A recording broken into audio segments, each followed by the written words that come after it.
Hello, good morning. We are going to make chiffon cake, and chiffon cake is a very light, beautifully light cake, and it's lightened by meringue that's folded into the cake.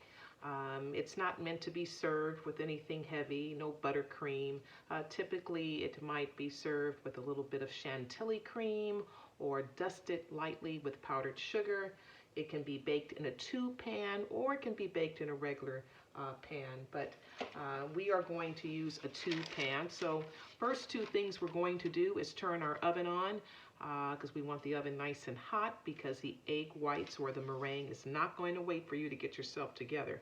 So we don't want to compromise the leavening inside of the cake. So turn your oven on to 325. I've also prepared a bundt pan or a tube pan, and some of them have these feet which make it nice for angel food cake or a cake like chiffon cake when they are cooling. Do not butter, do not spray this pan, whatever you do. If you are using some standard cake pans, you could lightly grease the bottom, but with parchment paper on top of that, yes? I'm not going to grease it at all, and the reason for that is that once this cake is put together,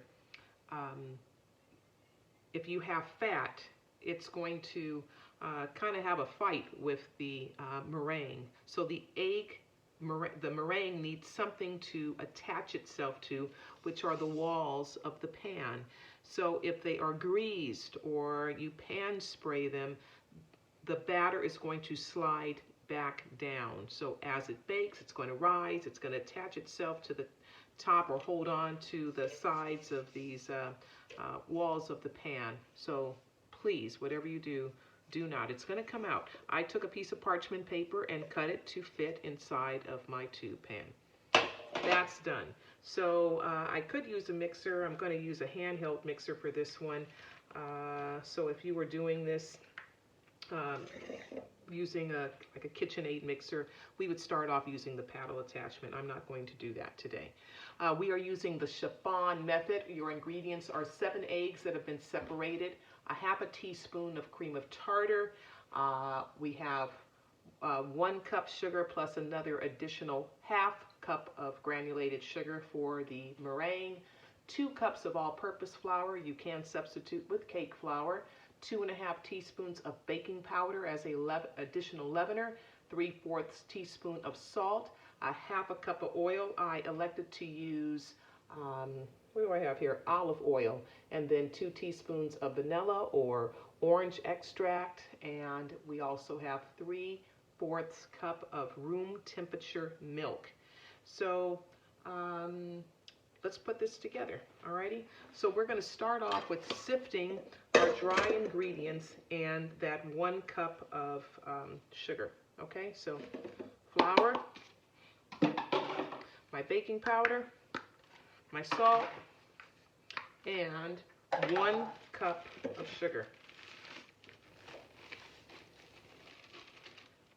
So sift into a large bowl.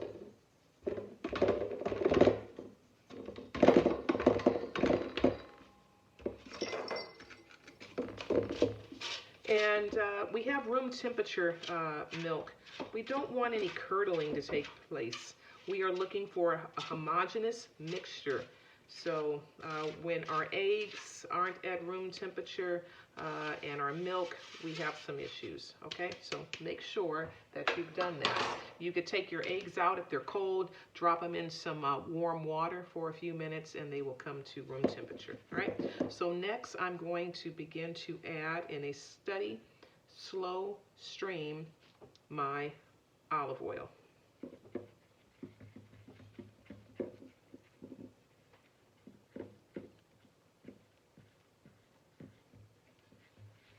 Some of these recipes contain water and instead of milk, and also recipes contain juice, like orange juice. So that would be a lovely substitute. It tastes really good. Ideally, guys, you do not want to overmix in this stage. So I'll add a few of my yolks and get a little paste going. This is the chiffon method. Yes, this cake has its own mixing method. So typically we make a batter and we fold in the remainder of the ingredients. So much easier using the mixer. I guess maybe that's what I should have done, but I didn't.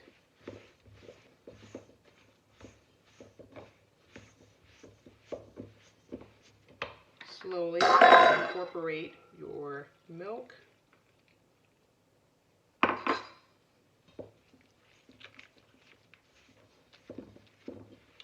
So you can see why a paddle attachment would work for this. You don't want to use a whisk.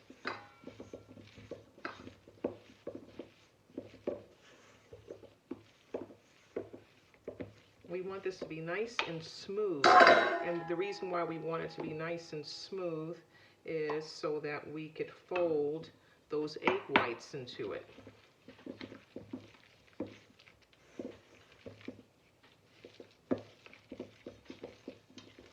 I do love this cake for its lightness. I've made it with orange juice and orange zest, and man, does it taste good. So you can see more of a paste has formed. I'm trying not to overmix it so we don't get tunneling inside of our cake.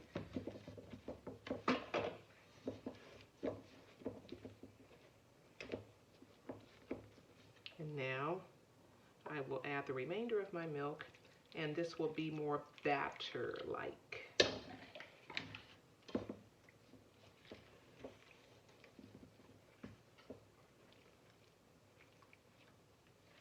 So this cake is sort of a combination of something that's high fat, and at the same time it's also foam-like. So cakes go into two categories: foam style cakes, which are very light, like a sponge cake or an angel food cake, and in part this one. But then it's got a high percentage, or a high enough percentage of fat to also put it into the high fat category. So that looks good. Just making sure it's all mixed together. And now we're going to take care of our egg whites. So my egg whites too are room temperature, and I have some cream of tartar to stabilize my eggs. And I'm going to use a bowl, put them in there. And I'm first going to get it going. Let me have my sugar ready. So I'll foam it up a bit before I add my cream of tartar.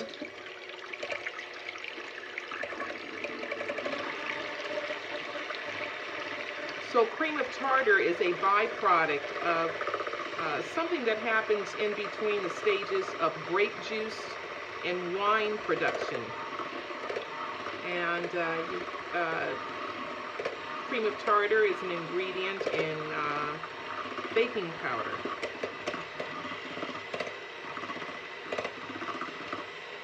So now, I turned it down a bit so my cream of tartar doesn't go flying all over the place. If you didn't have cream of tartar, you could use a pinch of salt or a tad bit of lemon juice.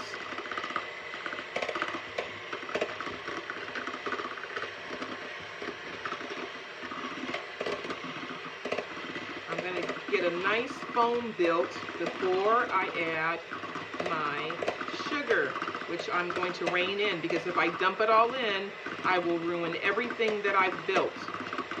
So do not rush that process. So I'm just about at a point where I can now begin to add my sugar. I'm going to take it out of this bag so that I could be a little bit more free to add the sugar.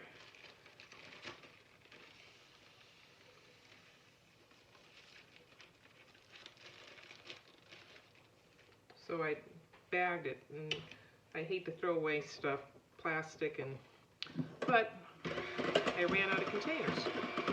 So you can start to see a more stable foam, and so now I'm going to begin to add my sugar, reining it in a little at a time. Every time you make meringue, this is the standard procedure, whether you're making souffle or cookies or cakes.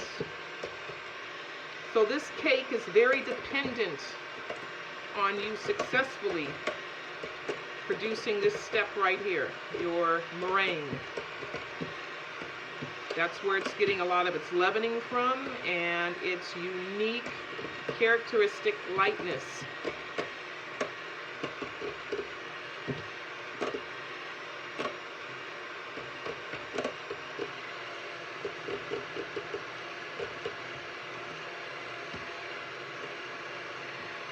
So continue to rein in your sugar. You can see that my egg foam is starting to hold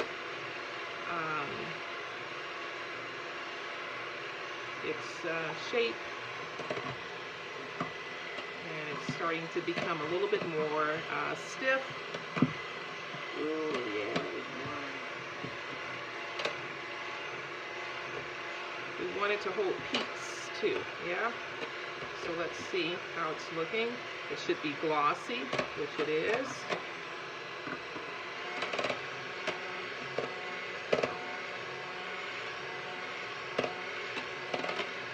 Should not be loose.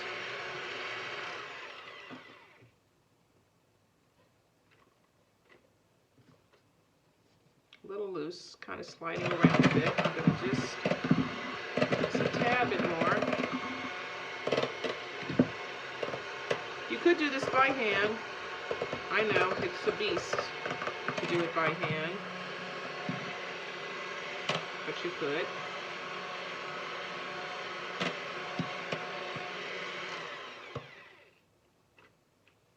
Okay, so that's what we're looking for.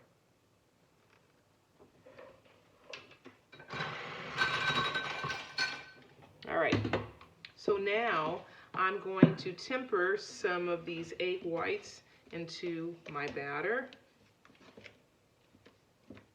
And I'm going to put a small amount in to loosen up my batter so that it will accept the rest.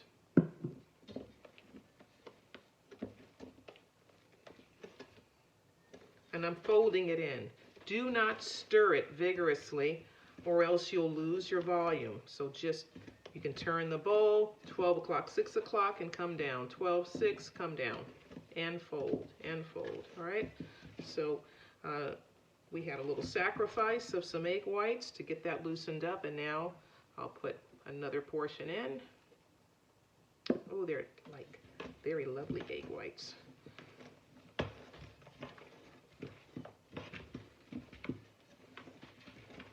And I can't say that, I know I talk a lot about desserts that I really, really like, and cake is just not one of them. I don't know what it is. I like a good cake, but it's just not my favorite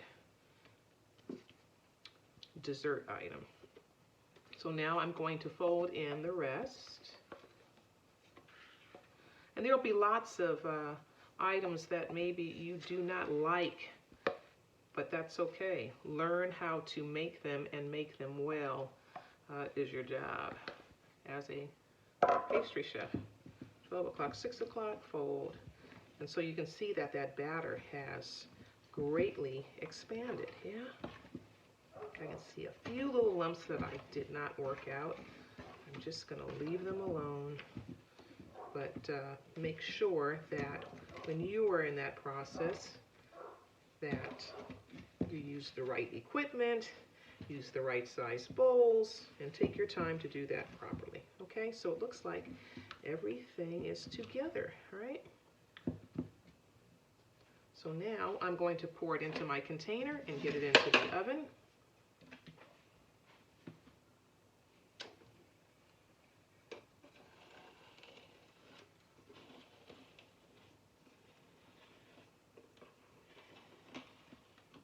So this cake is going to take a while to bake. There's quite a bit of batter here, so you can count on most chiffon cakes taking closer to an hour. Of course, if this went into two smaller, you know, two 9-inch pans, then it would not take as long. All right.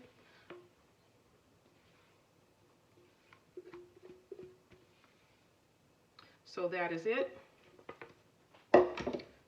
Get it into the oven right away. Remember, we have egg whites that we do not want to collapse sitting out, so always be prepared. We will return when this cake is baked. So this cake wasn't quite ready at 55 minutes. I went an additional 10 minutes, and I'm going to insert a toothpick and see if it comes out clean. Yay, which it did. So now I'm going to take this cake out of the pan. Out of the pan. Do not take it out of the pan. How about out of the oven? And we are going to turn it over onto a cooling rack. It must be turned over onto a cooling rack in order for it to keep its nice rise. So I'm kind of doing this two-handed here. All right, so turn it over and allow it to cool upside down, okay? And the cake will do its thing. It will release from the pan, and it will shrink and sink down if you cool it upright. It's just the nature of this cake. So that moisture, that condensation is going to form, and then it's going to do this, okay? And we don't want it to do that. We want it to keep its height. So we're allowing that steam to escape from here, okay? And we will see what it looks like once it has cooled. And that back there, guys, that's my goat cheese. Woohoo!